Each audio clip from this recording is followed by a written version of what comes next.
সিনেমাখন piracy কৰাতকে এই গানটো পাইৰেচি কৰক এই গানটো যোনে যিমান দিয়ক কাৰণ কিয় এই গানটোত আমাক কোনো ধৰণৰ আমি ৰয়েলটি নিবিচাৰো জুবিনবিহীন দুখৰ বুজা বুকুত বান্ধি জন্মদিন পালন কৰিব ৰাজ্যবাসীয়ে কাইলৈৰ দিনটো আৰু সোণাপুৰ জুবিন ক্ষেত্ৰত গঢ়ি তোলা হৈছে ইতিমধ্যে কটকটীয়া নিৰাপত্তা বেষ্টনী কিয়নো জুবিনবিহীন জন্মদিন পালন কৰিবলৈ জুবিন ক্ষেত্ৰত হ'ব পাৰে অনুৰাগীৰ ব্যাপক ভিৰ তুমি সৃষ্টিৰ ইতিহাস ৰচি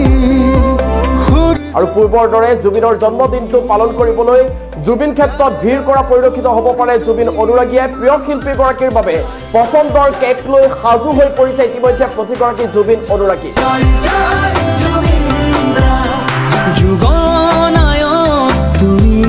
আৰু জুবিনবিহীন জন্মদিনটোত প্ৰতিগৰাকী জুবিন অনুৰাগীৰ মাজত এতিয়া পৰিলক্ষিত হৈছে শোকাকুল পৰিৱেশ আজিৰে পৰা প্ৰতিগৰাকী জুবিন অনুৰাগীৰ চকুত চকুলো দেখিবলৈ পোৱা গৈছে কিয়নো কাইলৈ জুবিনবিহীন প্ৰথমটো জন্মদিন মাজত মাত্ৰ কেইটামান ঘণ্টা আছে আৰু তাৰ পিছতেই জুবিনবিহীন প্ৰথমটো জন্মদিনৰ যি নিৰ্দিষ্ট দিন সেই দিনটো আহি পৰিব আৰু সেই দিনটোৰ প্ৰাকখনত এতিয়া প্ৰতিগৰাকী জুবিন অনুৰাগীৰ মাজত এক শোকাকুল পৰিৱেশ পৰিলক্ষিত হৈছে তুমি সৃষ্টিৰ ইতিহাস ৰচি সূৰ্য কণ্ঠ তুমি গানে গানে সুৰ তুলি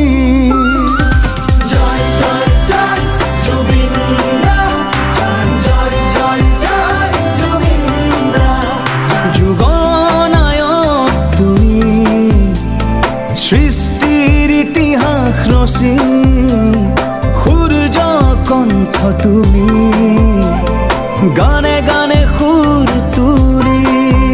তুমি হিয়াৰা মধু মৰমে মুকু কলিজাৰ প্ৰতিধ্বনি ও প্ৰাণে প্ৰাণে আঁকিছো মনতে সাঁচিছো তোমাৰে প্ৰতিচ্ছবি চিৰদিন চিৰকাল তোমাকেই সুঁৱৰি গৌৰৱে গাম হিয়া ভাবি গাম জয় জুবিন দা জয় জুবিন দা জয় জয় জুবিন দা জয় জুবিন দা জয় জয় জয় জুবিন দা জয় জয় জয় জুবিন দা জয় জয় জয় জুবিন দা জয় জয় জয় জুবিন দা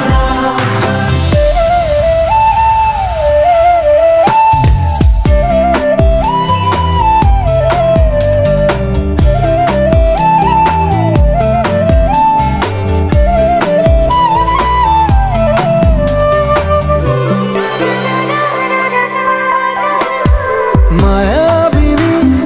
ৰাতিৰ বুকুত এখনি ছবি আঁকিলা আশা ভৰা মায়া সাদি দুচকুত সপোন সিঁচিলা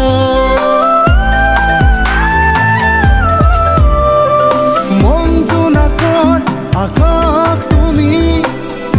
এই জোনবেলি তৰা মৰম গভীৰ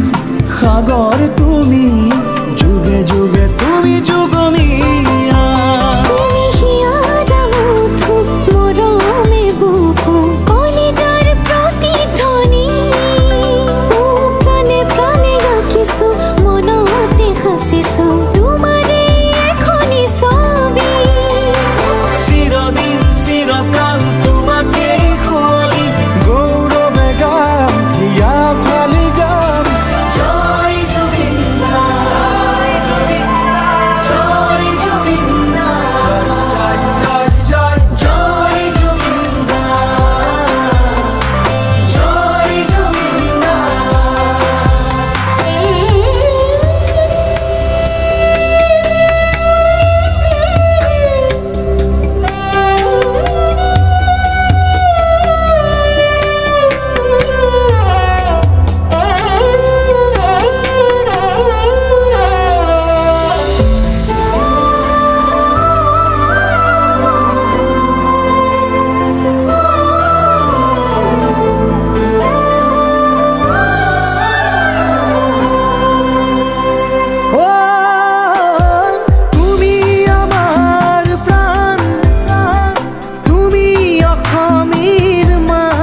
বিশেষ জুবিনবিহীনভাৱে অপোজা দিন উদযাপন কৰা কিমান আচলতে দুখ বেদনাদায়ক সেয়া প্ৰতিগৰাকী অনুৰাগীয়ে নিশ্চয় উপলব্ধি কৰে আৰু সেয়াই আচলতে জুবিন গাৰ্গৰ প্ৰতি ভাল পোৱাৰ এক অনন্য নিদৰ্শন আৰু এনেদৰে জুবিন ক্ষেত্ৰ আজি সজাই পৰাই তোলা হৈছে চিকুনাই তোলা হৈছে জুবিন ক্ষেত্ৰ কাইলৈ যিহেতু প্ৰাণৰ শিল্পীগৰাকী 53 সংখ্যক অপোজা দিন উদযাপন কৰাৰ ৰাজ্যজুৰি প্ৰস্তুতি চলিছে জুবিন ক্ষেত্ৰতো তাৰ ব্যতিক্ৰম হোৱা নাই আৰু জুবিন ক্ষেত্ৰত আচলতে কাইলৈ বিভিন্ন কাৰ্যসূচীৰ আয়োজন কৰিছে পুৱাৰ ভাগতে বিভিন্ন অনুষ্ঠান প্ৰতিষ্ঠানে জুবিনৰ প্ৰিয় গছ নাহৰৰ পুলি ৰোপণ কৰিব সমান্তৰালভাৱে আচলতে নাহৰৰ গছ ৰোপণ কৰাৰ সমান্তৰালভাৱে বিভিন্ন শ্ৰদ্ধাঞ্জলিৰ কাৰ্যসূচীৰ আয়োজন কৰা হৈছে তাৰ পাছত জুবিন গাৰ্গৰ গীত মাতৰে জীপাল হ'ব এই স্থান আৰু কাইলৈ আচলতে লাখ লাখ অনুৰাগী এই স্থানত সমবেত হোৱাৰ আচলতে প্ৰস্তুতি চলিছে আৰু এনেদৰে বিভিন্ন স্থানৰ পৰা লোকসকল আহিছে আৰু আজিও প্ৰাণৰ শিল্পীগৰাকীৰ বুকুৰ সুবাস বিচাৰি এনেদৰে লোকসকল আহিছে আৰু এই দৃশ্যাংগচাক এতিয়াও জুবিন ক্ষেত্ৰৰ সেই আজি প্ৰাৰ্থনাৰ যি বিশেষ স্থান সেই স্থানত এতিয়াও অনুৰাগী এনেদৰে ভিৰ কৰিছে আৰু এই জুবিন গাৰ্গৰ প্ৰতি ভালপোৱা কোনোদিন কেতিয়াও কাহানিও জুবিন গাৰ্গক আচলতে অকলশৰীয়া হ'বলৈ দিয়া নাই জুবিন ক্ষেত্ৰত যিদিনাৰ পৰা জুবিন ক্ষেত্ৰৰ এই স্থানত অন্তিম শয়ন কৰিছে প্ৰাণৰ শিল্পীগৰাকীয়ে সেইদিনাৰ পৰা কাহানিও অকলশৰীয়া হ'বলৈ দিয়া নাই বুকুৰ আপোন শিল্পীগৰাকীক আৰু এনেদৰে বিভিন্ন স্থানৰ পৰা লোকসকল আহি প্ৰতিদিনে এই স্থানত ভিৰ কৰে আৰু জুবিন গাৰ্গলৈ শ্ৰদ্ধা নিবেদন কৰে আৰু এই দৃশ্যাংশ মই পোনে পোনে NKTV প্লাছৰ দৰ্শকক দেখুৱাইছোঁ দাদা অকণমান কথা পাতিব বিচাৰিছোঁ ক'ৰ পৰা আহিছে দাদা আমি ওদালগুৰি ডিষ্ট্ৰিক্ট টংলাৰ পৰা আহিছোঁ কেনেকুৱা অনুভৱ হৈছে আৰু অনুভৱ কি বহুত দুখ লগা বিষয় আমাৰ মাজত আজি জুবিন দা নাই তথাপিও তেখেতৰ স্মৃতিত আমি জুবিন দাক সুঁৱৰি আছোঁ কাইলৈ জুবিন গাৰ্গবিহীন প্ৰথমটো অপোজা দিন উদযাপন কৰিব ৰাজ্যবাসীয়ে কেনেকুৱা অনুভৱ হৈছে এই স্থানলৈ হয় বহুত দুখ লগা আমি বৰ্তমান টংলাটো আমাৰ জুবিন দাৰ যিটো আমাৰ জন্মদিন আমি টংলাটো পালন কৰিছোঁ আৰু আমি আমাৰ গাঁৱতো অহাকালি পালন কৰিব আমি মোৰ ওদালগুৰি ডিষ্ট্ৰিক্ট টংলাত ঘৰ টংলাটো আমি আয়োজন কৰিছোঁ ফেন ক্লাবৰ তৰফৰ পৰা আৰু জুবিন গাৰ্গৰ ন্যায়ৰ প্ৰসংগ বাৰে বাৰে উত্থাপন হয় এই বিষয়টো সন্দৰ্ভত যদি আপোনাক সোধোঁ আজিৰ প্ৰজন্মই ন্যায়ৰ ক্ষেত্ৰত মই বিশেষ মন্তব্য নিদিওঁ চৰকাৰে যিখিনি পদক্ষেপ লৈ আছে হয় চৰকাৰে যিখিনি পদক্ষেপ লৈ আছে বৰ্তমান ভাল পদক্ষেপে লৈ থকা বুলি গম পাইছোঁ এতিয়া চৰকাৰৰ ওপৰত আমি বিশ্বাস ৰাখোঁ চৰকাৰে যেন তেখেতক অতি সোনকালে ন্যায় দিয়ে আৰু এইখিনিয়ে হয় নিশ্চয়কৈ আৰু এনেদৰে বিভিন্ন স্থানৰ পৰা অনুৰাগীসকল আহিছে আৰু এনেদৰে জুবিন ক্ষেত্ৰত সজাই তোলা হৈছে মই দৃশ্যাংশ দেখিছোঁ সমান্তৰালভাৱে কিন্তু জুবিন ক্ষেত্ৰৰ অন্ত্যেষ্টি ক্ৰিয়াস্থলীৰ নিৰ্মাণ কাৰ্যও চলি আছে এয়া দৃশ্যাংশ কিছু অংশ কাম ইতিমধ্যে আগবাঢ়িছে আৰু ৰাজ্যবাসীয়ে আচলতে প্ৰতিগৰাকীয়ে বিচাৰিছিল যে জুবিন ক্ষেত্ৰ সুন্দৰ আৰু আতমতকাৰীকে হওক দৃষ্টিনন্দন হওক জুবিনৰ প্ৰতিটো আচলতে স্মৃতি এই স্থানত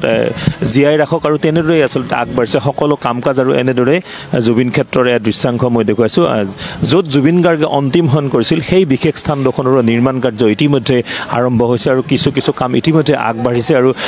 হয়তো পৰৱৰ্তী পৰ্যায়ত সম্পূৰ্ণ হৈ উঠিব অতি শীঘ্ৰে আৰু তাৰ বাবে ইতিমধ্যে প্ৰস্তুতি চলিছে মই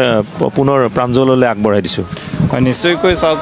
যি আচলতে জুবিন ক্ষেত্ৰৰ নিৰ্মাণৰ কাম আৰম্ভ হৈছে সমান্তৰালভাৱে জুবিন গাৰ্গবিহীন যি প্ৰথমটো বাৰ্থডে সেই প্ৰথমটো বাৰ্থডে জন্মদিন আচলতে পালন কৰিবলৈ সাজু হৈছে তেওঁ অনুৰাগীসকল আৰু এইদৰে আচলতে বিভিন্ন স্থানৰ পৰা যিসকল অনুৰাগী আছে অনুৰাগীসকল আহিছে আমি বিভিন্নজনৰ মত ল'বলৈ চেষ্টা কৰিম কিয়নো আমাৰ যি প্ৰাণৰ শিল্পীগৰাকী অবিহনে আমি বাৰ্থডেটো উদযাপন কৰিব লাগিব তেওঁৰ জন্মদিনটো উদযাপন কৰিব লাগিব দাদা ক'ৰ পৰা আহিছে মই নগাঁৱৰ পৰা আহিছোঁ আমাৰ প্ৰাণৰ শিল্পীগৰাকী অবিহনে কাইলৈ তেওঁৰ জন্মদিনটো উদযাপন কৰিব লাগিব যথেষ্ট দুখ বুকুত বান্ধি সকলোৱে বহুত দুখ বহুত আৱেগ ভাই আমাৰ মনত কাৰণ চাওক তেখেতে আমাক যোনটো আদৰ্শ দি থৈ গৈছে সেই আদৰ্শটো আমি বচাই ৰাখিব লাগিব আমাৰ নৱপ্ৰজন্মক তেখেতৰ গুণ গৰিমা দেখুৱাব লাগিব তেতিয়াহে আমাৰ অসমখন মানে ভাতৃত্ববোধৰ এটা জৰিয়া হ'ব নিশ্চয়কৈ বিভিন্ন স্থানৰ পৰা এইসকল লোক আহিছে আৰু কাইলৈ দিনটোত বিভিন্ন কাৰ্যসূচী এই জুবিন ক্ষেত্ৰত ৰাখিছে তেওঁ যিসকল অনুৰাগীসকলে ৰাখিছে আৰু দৃশ্যাংশসমূহ দেখাইছোঁ প্ৰায় 2 মাহ হ'বৰ হ'ল আৰু 2 মাহৰ হোৱাৰ পিছতো আচলতে অনুৰাগীৰ ভিৰ জুবিনদাৰ প্ৰতি যি মৰম সেই মৰম কমা নাই আৰু লোক আছে তেওঁলোকৰ মন্তব্য ল'বলৈ চেষ্টা কৰিম আমাৰ প্ৰাণৰ শিল্পীগৰাকী অবিহনে আমি কাইলৈ তেওঁৰ প্ৰথমটো জন্মদিন উদযাপন কৰিম 53 সংখ্যক জন্মদিন যথেষ্ট দুখ আৰু হতাশালৈ সকলোৱে এই যি জন্মদিন পালন কৰিব লাগিব আচলতে এইটো কোনো ধৰণৰ এটা মানিব নোৱাৰা কথা আমাৰ হিয়াৰ আমতো প্ৰাণৰ শিল্পী সকলোৰে আপোন জুবিন দা আমাৰ মাজৰ পৰা আজি নাইকিয়া হৈ যোৱা 1.5 মাহৰ ওপৰত হ'ল কিন্তু আজিলৈকে অসমীয়াৰ মনত সেই যিটো ক্ষোভৰ জুই এতিয়ালৈকে কোনো ধৰণে কমিব নোৱাৰে আৰু ভৱিষ্যতে আৰু অহাকালিলৈ তেওঁৰ জন্মদিন তেওঁৰ প্ৰথমটো জন্মদিন আমি তেওঁৰ অবিহনে আয়োজন কৰিব লাগিব মই আমি এটাই চেষ্টা কৰিম যে তেওঁ ভাল পোৱা যিখিনি কাম সেইখিনি কাইলৈ আমি ৰাইজৰ লগত মিলি তেওঁৰ জন্মদিনটো আমি তেওঁ যিদৰে কৰিছিলে আমি তেনেকৈ উদযাপন কৰোঁ আমি অসমৰ ৰাইজক আহ্বান জনাম সকলোৱে যোনে যেনেকৈ পাৰে তেওঁ যিজোপা গছ অতি আপোন আছিল নাহৰ গছ প্ৰত্যেক ঘৰত এজোপাকৈ নাহৰ পুলি ৰুওক আৰু যিখিনি কাম তেওঁ কৰি ভাল পায় আচলতে সেইখিনি কৰিবলৈ যত্ন কৰক চেনেলটো সাবস্ক্ৰাইব কৰিব এণ্ড সাথে থকা বেল আইকনটো ক্লিক কৰি দিব যাতে সব আপডেটছ পাই থাকে বাই বাই